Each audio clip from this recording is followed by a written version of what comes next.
The first condition, angina pectoris. The second condition is the famous heart attack, heart failure, and cardiac arrest. Three terms are there: heart attack, heart failure, and cardiac arrest. Remember, all these three terms are totally different. Heart attack, heart failure और cardiac arrest तीनों different term है. ध्यान से समझ लो किसका मतलब क्या होता है. ठीक है. हार्ट फेलियर का मतलब क्या होता है? It is a condition in which the heart fails to pump blood effectively. ये एक ऐसा कंडीशन है जिसमें हार्ट जिस अमाउंट में उसको ब्लड को पंप करना चाहिए उस अमाउंट में वो ब्लड को पंप नहीं कर सकता. क्लियर? वो उस मात्रा में ब्लड को पंप नहीं कर पा रहा है, इसलिए हम बोलते हैं कि हार्ट फेल हो गया अपने काम करने में. जो उसका टारगेट था, उसका टारगेट क्या था कि ब्लड को इफेक्टिवली पंप करने का उसका टारगेट था, वो टारगेट वो फेल कर चुका है. उस कंडीशन को हम बोलते हैं हार्ट फेलियर. क्लियर? अगर हार्ट इनफ मात्रा में ऑक्सीजन सप्लाई नहीं कर पाएगा तो हमारे जो बाकी के बॉडी ऑर्गन्स है उसको इनफ मात्रा में ऑक्सीजन नहीं मिलेंगे. इतना क्लियर है? सेकेंड केस हमने बोला हार्ट अटैक, जिसको हम मायोकार्डियल इन्फार्क्शन भी कहते हैं. It is also known as myocardial infarction. क्या बोलते हैं? Myocardial infarction. Heart attack is equal to myocardial infarction. What is this? It is a condition in which the heart muscle suddenly got damaged. It is a condition in which the heart muscle suddenly got damaged due to insufficient supply of blood. मेरी बात समझो ध्यान से. Heart को तो pump करना है continuously, तो हार्ट को पंप करना है तो उसको भी तो कंटिन्यूअसली ब्लड की रिक्वायरमेंट है अपने खुद के लिए. हार्ट हमारे पूरे बॉडी में ब्लड को सर्कुलेट कर रहा है, लेकिन उसको अपने मूवमेंट के लिए भी तो ऑक्सीजन रिच ब्लड की रिक्वायरमेंट है. तो अगर सडनली ऐसा कोई कंडीशन होता है कि उसका खुद का जो ब्लड का रिक्वायरमेंट है वो फुलफिल नहीं हुआ, तो उस कंडीशन को हम बोलते हैं इस्चीमिया. क्या बोलते हैं? इस्चीमिया. सो इस्चीमिया एक कंडीशन है. इस्चेमिक कंडीशन जो होता है उस कंडीशन में हम बोलेंगे कि हार्ट को खुद के एक्टिविटी के लिए क्या नहीं मिल रहा? ऑक्सीजनेटेड ब्लड प्रॉपर्ली नहीं मिल रहा, इसीलिए हार्ट बीट करना बंद कर देता है और हार्ट अटैक हम बोलते हैं उसको. मायोकार्डियल इन्फार्क्शन बोलते हैं. बात समझ में आया? So what is myocardial infarction और heart attack? It is a condition in which the heart will not get sufficient amount of oxygenated blood and due to which the muscles of the heart got damaged, and that is the condition is known as heart attack or myocardial infarction. Clear? Fine. The third case is of cardiac arrest. The third case is of cardiac arrest. It is a condition in which the heart suddenly stops beating. It is a condition in which the heart suddenly stops beating. Clear? So there are three conditions. First is heart failure, when the heart is not able to pump blood effectively to meet the demand of body. Second, cardiac arrest. The second one is the heart attack or myocardial infarction, in which the muscles of the heart is not getting blood, and due to ischemia of blood the heart muscle damages, and the heart that condition is known as heart attack. Clear? And the third condition is the cardiac arrest, in which the heart stops beating. Clear? These are the three conditions which are very important for us. Fine. The next condition is that thrombocytosis. The condition in which basically the arteries which is supplying blood to your heart, get blocked somehow. This is not thrombocytosis, this is atherosclerosis. I'm sorry, this is atherosclerosis.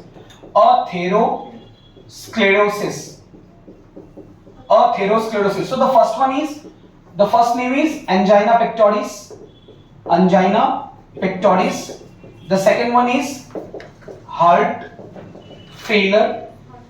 The third one is heart attack, which is also known as myocardial infarction. The fourth one is cardiac arrest, and the last one is atherosclerosis. Atherosclerosis is a condition in which the artery which is supplying blood to your heart get blocked by the deposition of cholesterol, fat or other ions. Understood? Atherosclerosis is a condition in which your heart, the artery through which the heart is getting the blood is getting narrower due to cholesterol, deposition of cholesterol or fat, etc. Cholesterol, fat, etc. The lumen of the artery get narrower and the blood is not able to reach the heart sufficiently. Suppose this is your heart, so sufficient amount of blood is not getting it. That is why this condition is known as atherosclerosis. Just because of these basically heart attacks takes place. तुम सोचो heart attack किस लिए हो रहा है? क्योंकि blood amount sufficient amount में blood heart को नहीं मिल रहा। तो क्यों नहीं मिल रहा है? इसका रीजन क्या है? क्योंकि ये जो आर्टरी है अपनी वो क्या हो रही है? नैरो हो रही है। It is getting narrower due to deposition of this cholesterol and fats. Understood? अब एक हमारे बॉडी में एक आर्टरी है जिसको बोलते हैं विडो मेकर आर्टरी। क्या बोलते हैं? Window maker artery. विडो मतलब विधवा, विधवा बनाना बोलते हैं ना। तो हमारे भारतवर्ष में एक हमारी बॉडी में एक ऐसी आर्टरी है जो हमारे भारतवर्ष में कई औरतों को जिसने विधवा बना दिया। उस आर्टरी का नाम क्या है? Window maker artery. और वो कौन सी आर्टरी है? LAD। मेरी बात ध्यान से सुनो, LAD, left anterior descending artery. क्या नाम है? Left anterior descending artery. ये हमारे बॉडी में एक ऐसी आर्टरी है जो ऑक्सीजनेटेड ब्लड सप्लाई करती है किसको? हार्ट को। हार्ट जो खुद की एक्टिविटी कर रहा है उसके लिए उसको ऑक्सीजनेटेड ब्लड चाहिए। कौन करेगा? Left anterior descending artery. ये जो है आर्टरी, ये उसको ब्लड सप्लाई करता है। अब अगर क्या हुआ कि मान लो कि लेफ्ट एंटीरियर डिसेंडिंग आर्टरी में गलती से डिपोजिशन ऑफ फैट हो गया, कोलेस्टेरॉल हो गया, तो क्या होगा? उसका जो ल्यूमेन है वो कैसा हो जाएगा? पतला हो जाएगा उसका ल्यूमेन। तो उसका ल्यूमेन पतला होने के कारण सफिशिएंट अमाउंट में ब्लड सप्लाई नहीं होगा किसको? हार्ट को। इसके कारण हार्ट अपना एक्टिविटी नहीं कर पाएगा और हम उसको बोलेंगे हार्ट अटैक। अटैक हो जाएगा उसको, और वो हार्ट अटैक होने के कारण वो आदमी rest in peace. Clear? Since इस आर्टरी में सबसे ज्यादा डिपोजिशन केस देखा गया है, इसीलिए इस आर्टरी को विडो मेकर आर्टरी कहा जाता है। ये एम्स का क्वेश्चन है, ये क्वेश्चन एम्स में आया हुआ है कि which one is the widow maker artery, क्योंकि इसने भारतवर्ष में कई औरतों को विधवा बनाया है। क्यों? क्योंकि मर्दों को सबसे ज्यादा होता है। देखा गया है कि जो मेल्स है उसके केस में ज्यादा होता है, क्योंकि स्ट्रीनस एक्टिविटी भी वही करते हैं, बाहर का खाना भी वही खा रहे हैं। ज्यादातर औरतें तो घर का खाना खा रही है, तो ज्यादातर उनको होने का चांस है। बात समझ में आया?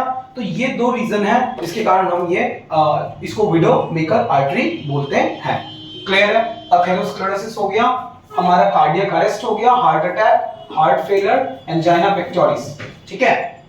अब एक इंपॉर्टेंट बात समझते हैं कि मान लो कि सडनली तुम्हारे घर पे नहीं, आसपास में, या मान लो घर पे कहीं पे भी किसी को भी हो सकता है। जो ट्रुथ है वो तो सच्चाई तो सब जानते हैं कि किसी को भी कभी भी किसी भी टाइप पे कार्डियक अरेस्ट हो सकता है, हार्ट अटैक हो सकता है। इसमें बुरा सोचने का या बुरा मानने का कोई बात नहीं। तो ये एक इंपॉर्टेंट मैसेज है, ध्यान से सुनो मेरी बात। अगर आपके आसपास में आप कहीं पे भी हो और उस टाइम पे अचानक से आपके साथ एक ऐसी घटना होती है जिसमें आपके आसपास वाला कोई अचानक से अनकॉन्शियस होके गिर गया, तो आपको उस टाइम पे वो कंडीशन में आपको क्या करना है? ये जो कंडीशन है हम यही यहाँ पे डिस्कस करेंगे अभी। तो जनरली अगर कोई अनकॉन्शियस होके गिरता है तो हम क्या करते हैं? उसको उठाते हैं, उसको बोलते हैं सुनाई दे रहा है कि आर यू ओके, सब ठीक है कि नहीं। अगर वो रिस्पॉन्स करे तो बहुत अच्छी बात, अगर वो रिस्पॉन्स ना करे इसका मतलब वो अनकॉन्शियस है। क्या करेंगे? इमीडिएटली उसके ऊपर पानी वानी डालते हैं। अगर पानी वानी डाल के वो उठ गया, इसका मतलब क्या है कि नॉर्मल चक्कर खा के गिरा है। लेकिन हाँ, नॉर्मल अगर चक्कर खा के गिरा है, लेकिन अगर मान लो कि वो पानी वानी देने के बाद भी नहीं उठ पा रहा है, इसका मतलब क्या कि वो उठ भी नहीं रहा है और तुम्हारी बातों पे रिस्पॉन्स भी नहीं कर रहा है। दो प्रॉब्लम दिखी तुमको, एक तो वो बात भी नहीं कर रहा है, रिस्पॉन्स भी नहीं कर रहा है, और दूसरा पानी वानी देके उठ भी नहीं रहा है। दो कंडीशन है। इस कंडीशन में इमीडिएटली क्या करना है? इस कंडीशन में इमीडिएटली आसपास में भी सबसे पहले वहां पे उसको चेक करना है कि उसके नाक, यहाँ नॉस्ट्रिल के यहाँ पे चेक करना है कि उसकी सांसें चल रही है कि नहीं। इमीडिएटली पहले ये चेक करना है कि सांसें चल रही है कि नहीं। अगर देखा कि सांसें नहीं चल रही है तो इमीडिएटली आसपास में चिल्ला के बोलना है कि एम्बुलेंस को फोन करो, एम्बुलेंस को फोन करो, क्योंकि ये एक सीरियस कंडीशन है। क्योंकि नाक, सांस बंद हो गया, वो गिर गया अनकॉन्शियस हो गया, इसका मतलब प्रोबेबिलिटी हार्ट रिलेटेड कोई इश्यू है, प्रोबेबिलिटी है ना। तो क्या करना है? मैंने सबसे पहला क्या बोला? सबसे फर्स्ट काम है कि उस एरिया में देखना है कि वो कहां पे है, उसको एरिया अगर उसका ठीक नहीं है, सूटेबल नहीं, तो उसको सूटेबल एरिया में लेके आओ, उसको पानी वानी देके चेक करो, उसके नाक का यहाँ पे नॉस्ट्रिल में चेक करो कि उसकी हवा आ रही है कि नहीं, सांस चल रही है कि नहीं, और उसके बाद इमरजेंसी तुरंत किसी को, डॉक्टर वगैरह को, किसी को भी फोन करने के लिए एम्बुलेंस को फोन करने बोलो। हो गया 3 काम। चौथा काम क्या होगा? चौथा काम ये होगा कि देखना है कि उसके मुंह के अंदर में कुछ फंसा हुआ है कि नहीं, जैसे च्युइंगम वगैरह कुछ फंसा हुआ है कि नहीं, या कुछ खा रहा था वो मुंह में फंसा है, या नॉस्ट्रिल के कैविटी में कुछ फंसा है कि नहीं, वो चेक कर लेना है। अगर सब ठीक है तो उसको जहां पे वो लेटा हुआ उसको वहां से एक सेफ जगह पे लेटाओ, और लेटा के शुरू करना होगा तुमको इमीडिएटली क्या? सीपीआर। क्या शुरू करना है? सीपीआर। अब क्या होता है सीपीआर? ध्यान से सुनो, ये कंडीशन किसी के साथ भी हो सकती है, ध्यान से सुनो। सीपीआर एक ऐसी कंडीशन है जिसको हम बोलते हैं कार्डियक पल्मोनरी रिससिटेशन। क्या बोलते हैं हम लोग? Cardiac pulmonary resuscitation. सीपीआर एक ऐसी कंडीशन है जो हमने टीवी में ही देखा है, लेकिन अगर हमारे साथ हो जाए तो आई डोंट नो कि कितने लोग उसको परफॉर्म कर पाएंगे। तो ये एक्टिविटी जानना बहुत जरूरी है, ऑल्दो ये अपने एनसीईआरटी में नहीं है। तो ध्यान सुनो क्या होता है। सबसे ज्यादा हार्ट केसेस इंडिया में भी लॉन्च हो रहे हैं, सबसे ज्यादा लॉन्च यहीं पे हुआ है अभी, सबसे ज्यादा हार्ट अटैक यहीं पे हो रहा है, और किसी भी एज का हो रहा है। क्या पता कल मैं पढ़ाते पढ़ाते यहाँ पढ़ा रहा हूँ तो तुम लोग सीपीआर कर पाओगे नहीं, तो इसलिए मैं बोल रहा हूँ ध्यान से सुन लो कैसे करते हैं, एटलीस्ट दूसरों के लिए नहीं तो मेरे लिए सोच लो। तो तरीका क्या है सीपीआर का? मैंने क्या बोला कि आसपास में सबसे पहले इमरजेंसी कॉल, किसको? एम्बुलेंस को। सेकंड, नाक में चेक करना कि एयर पाथवे चल रहा है कि नहीं, सांस। अगर सांस नहीं चल रहा तो स्टार्ट गिविंग सीपीआर। अब कैसे देते हैं सीपीआर समझो। ये तुम्हारे 2 हाथ हैं, इस हाथ में से किसी भी एक हाथ जिसमें तुम्हारा प्रेशर ज्यादा दे सकते हो। अगर तुम राइट हैंडर हो तो राइट हैंड को पहले, और लेफ्ट हैंड को ऐसे पकड़ के इसको इस तरह से पकड़ना है। This is the position of CPR. इस तरह से इसको लेना है। लिया, और लेने के बाद जो चेस्ट है, अब जिसका भी चेस्ट है, चले जिसका भी चेस्ट, इधर जिसका भी चेस्ट है उसके चेस्ट में कंप्रेशन देना है। क्या देना है? प्रेशर देना और कंप्रेशन देना है। तरीका क्या रहेगा कि मान लो कि ये यहाँ पे बॉडी है, ध्यान से समझो मेरी बात, ये बॉडी है। अब ये बॉडी में कंप्रेशन देना, हार्ट का position basically left, tilted towards the left side. ये मेरा लेफ्ट है, ये मेरा राइट है, हार्ट हमारे यहाँ पे इस तरह से टिल्टेड है। तो तुमको बेसिकली ये जो एक्सिस है, इस एक्सिस के बीच में यहाँ पे प्रेशर डालना है। कैसे प्रेशर डालोगे? ये राइट हैंड है, तुम राइट हैंडर हो, इसको ऐसे लोगे और लेके इसको इस तरह से रखोगे। ये पेशेंट अभी सोया हुआ है, मैंने इसको खड़ा करके रखा है, बट ये बेसिकली सोया हुआ है। तो इसके ऊपर तुमको क्या करना है? प्रेशर देना है। अब ये जब तुम प्रेशर दोगे तो प्रेशर किस तरह से देना है? तुमको कंप्रेस करना है ऐसे। ये कंप्रेशन जो रहेगा तुम्हारा ऐसे रहेगा, ध्यान से समझो, ऐसे रहेगा कंप्रेशन। मूवमेंट जो रहेगा वो तुम्हारा ऐसा रहेगा, हाँ, इससे, क्योंकि इससे अच्छा प्रेशर पड़ेगा। तो तुम जो प्रेशर दोगे वो तुम्हारा इस तरह से रहेगा। और जब तुम प्रेशर दोगे तो इस प्रेशर देने के दौरान तुम्हारा हाथ जो है चेस्ट में जो प्रेस करेगा तो लगभग 2 इंच नीचे उसको प्रेस करेगा। कितना इंच? 2 इंच, 2 से 2.25 इंच लगभग उसको प्रेस करेगा। 1 इंच में लगभग 2.5 सेंटीमीटर, तो 5 सेंटीमीटर के लगभग वो प्रेसिंग होगा। हालांकि इमरजेंसी के केस में इतना समझ में नहीं आएगा, लेकिन फिर भी मैं जो लिस्टेड है वो बता रहा हूं। तो अराउंड 5 सेंटीमीटर वो प्रेस करोगे तो 5 सेंटीमीटर तक चेस्ट नीचे जाना चाहिए, उससे ज्यादा नहीं। 5 to 5.5 सेंटीमीटर, उससे ज्यादा नहीं। तो ये प्रेस दे रहे हो। तो ये जो प्रेस दे रहे हो, अब तुम तो ट्रेन नहीं हो ना, अचानक हुआ है तुम्हारे साथ ये कंडीशन, तुम तो ट्रेन नहीं हो। तो इस केस में ये जो प्रेस देना है ये कब तक देना है? ये प्रेस देना है तब तक जब तक कोई मेडिकल इमरजेंसी के लोग नहीं आ जाते, डॉक्टर्स की टीम नहीं आ जाती। कब तक देना है? 1 मिनट। मतलब कितने रेट में देना है? रेट क्या होगा? 1 मिनट में कम से कम 100 से 120 कंप्रेशन देना है। In 1 minute you have to give pressure compressions 100 to 120 compression in a minute. Fast होगा, it will be very fast, like 1 2 3 4 5 6 7 8 9 10, just like this. Understood? Just like this. You have to give compression like this. This is not a matter of joke. This is not a matter of joke. It is a serious condition. Try to understand. So you have to give pressure, compression up to, the rate will be 100 to 120 compression per minute. This is very important. If you are untrained, now suppose you are trained, so what you can do, if you are a trained person, then what you can do, you can give 30 compressions, 30 compression followed by 2 rescue breathing. 2 rescue breathing you have seen probably, वो जो नहीं TV में जो देखा है तुम लोगों ने कि उसका माउथ को इस तरह से ओपन करते हैं, माउथ को इस तरह से ओपन करके माउथ के अंदर में वो क्या करते हैं? रेस्क्यू ब्रीदिंग देते हैं, ब्रीदिंग देते हैं। अब वो जो ब्रीदिंग है ना, वो हालांकि सुनो ध्यान से, वो जो ब्रीदिंग देते हैं वो ब्रीदिंग हालांकि बहुत पहले उसको बंद कर दिया गया है, क्योंकि वो माउथ टू माउथ ब्रीदिंग देना लोगों को पता नहीं कैसे देना होता है। So people don't know how to do it exactly, that is why जो कार्डियक के जो ये जितने भी मेडिकल की टीम है ना, इन्होंने बोला है it's better to do the compressions only. So don't go for that breathing, rescue breathing. It's better to give 100 to 120 compressions per minute, and if you are trained then you can give 30 compressions followed by 2 rescue breathing. Okay, so basically जब rescue breathing दिया जाता है मुंह के अंदर, तो chest जो है ना, वो जब तुम हवा दोगे तो chest अपने आप ऊपर की तरफ आएगा, अपने आप ऊपर की तरफ आएगा. अब हम ये क्यों कर रहे हैं? बेसिकली मेरी बात सुनो, हम जो ये CPR दे रहे हैं, ये हम क्या कर रहे हैं? हम CPR देके हम ये इंश्योर कर रहे हैं कि हमारा जो हार्ट है, जो पेशेंट है, उसका हार्ट ब्लड को पंप करते रहे. कहां पे? ब्लड को कहां पंप करे? उस मेजर ऑर्गन्स में पंप करे, ताकि उस समय में, इमरजेंसी के समय में, जितने देर में लोगों की टीम आ रही है, डॉक्टर्स की टीम आ रही है, उतना देर में बाकी ऑर्गन फेल ना हो जाए, बाकी ऑर्गन्स का फेल ना हो जाए. जब किसी का हार्ट बीट करना बंद कर देता है, तो हार्ट उस टाइम पे वो फिब्रिलेशन में रहता है. फिब्रिलेशन यानी कि हार्ट इस तरह से कांपते रहता है अंदर में. अगर उसको तुम शॉक दोगे ना, तो शॉक देने से वो हार्ट फिर चालू हो जाएगा धड़कना. तो हम शॉक तो दे नहीं सकते, इसलिए हम प्रेस करते हैं, ताकि जितना हो सके ब्लड पंप होते रहे, जितना हो सके ब्लड पंप होते रहे. ये बहुत इंपॉर्टेंट टेक्निक है. मैंने तरीका बताया. अब अगर तुम राइट हैंडर हो तो तुम्हारा हाथ ऐसे जाएगा और तुमको कंप्रेशन देना है. ये बिटवीन इस पोजीशन में कितना 120 कंप्रेशंस पर मिनट. और ये काम तब तक चलेगा जब तक कोई इमरजेंसी सर्विस नहीं आ जाती, या जब तक वो रिस्पॉन्स करना शुरू ना कर दे. बात समझ में आया? और इस केस में पानी अगर डालते हैं तो ऐसा ना हो कि नॉस्ट्रिल वाले कैविटी में पानी चला गया, पानी डालने के चक्कर में पूरा बाल्टी उड़ेल दिया और नाक में पानी चला गया. नहीं, ऐसा नहीं होना चाहिए. आया बात समझ में? तो ये है CPR का बेसिकली टेक्निक. और जब CPR देते हैं ना, तो एक और चीज है कि अगर मान लो ये सोया हुआ है, तो मेरा जो पोजीशन रहेगा वो उसके इस पोर्शन में रहेगा. मैं जो नील डाउन होके बैठूंगा, मैं इस पोर्शन में उसके नील डाउन होके बैठूंगा. बात समझ में आया? देखा वो क्या पूरा जगह देखो, शुआई दी किधर, शुआई दी, एक बार शुआई दी धर. This is just like this, and you have to, now you should be present between the head and the ankle position. You should be like this, putting it like this, and then start compressing.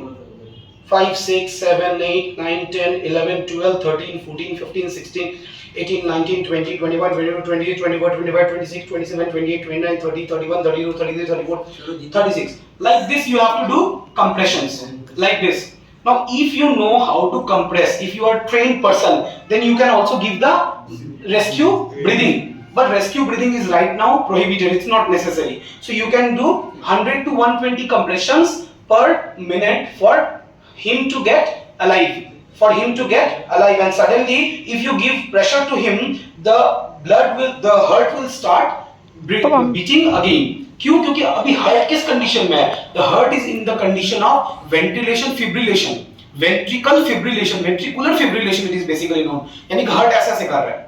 अभी ये heart beat करना बंद कर चुका है, तो तुम उसको जब प्रेशर दे रहे हो, तो प्रेशर देने से हार्ट वापस से बीट करना शुरू हो जाएगा. So this technique is known as CPR technique, and it is very helpful जब तुम्हारे घर के आसपास में या तुम्हारे आसपास में कोई भी कभी भी इस कंडीशन में गिर जाए. किस कंडीशन में? अनकॉन्शियस हो गया, अनकॉन्शियस हो गया, उसको तुम पूछ रहे हो आर यू ओके, तुम क्या ठीक हो? अगर वो रिस्पांस नहीं कर रहा है, उसके ऊपर तुमको पानी देके देखना है, पानी देके भी रिस्पांस नहीं हो रहा है, उसके नॉस्ट्रिल में चेक करना है कि उसकी एयर एक्टिविटी ठीक है कि नहीं, उसके मुंह में देखना है कि कुछ खाना अटक तो नहीं गया.